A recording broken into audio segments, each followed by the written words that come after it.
Hi, I'm News 10's Elissa Lynn. Forecasting the weather is what I do every day.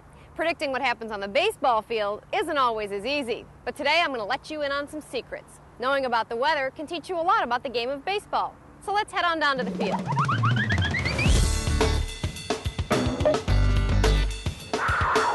Did you know that the weather plays a role in how well you play baseball? And I'm not just talking about how sweaty you feel.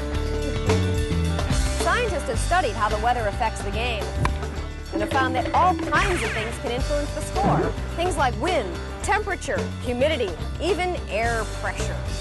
One curious scientist actually stored a baseball in a saturated air mass. That means the ball got waterlogged in a totally humid environment.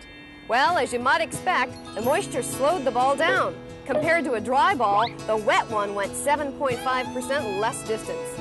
The River Cats have an advantage here. Our weather is usually very dry all summer, so the ball stays dry and light. Trouble is, the opposing team swings at that same easy-flying baseball. Hey, Dinger, did you know that if the air is damp, not the baseball, then believe it or not, the ball goes farther? So the River Cats are at a disadvantage. Our summer weather is usually very dry. All kinds of things change how far you can hit the ball. Did you know the ball goes farther in higher altitude? So if you were playing ball in Tahoe, the same 400-foot hit would go 30 feet farther. That's because the air is thinner up there, so the ball can move more freely with less friction. And this is really great for the River Cats.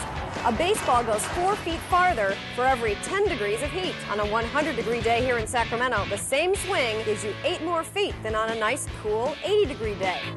Another way the weather affects hitting is air pressure. Air pressure tells you how much the air weighs. A small change in air pressure can lead to big changes in the weather. If there were a huge, sudden pressure drop, the ball would go 4 to 6 feet farther. Truthfully, though, the stormy weather that would accompany a pressure drop that big would send you off the field and looking for cover.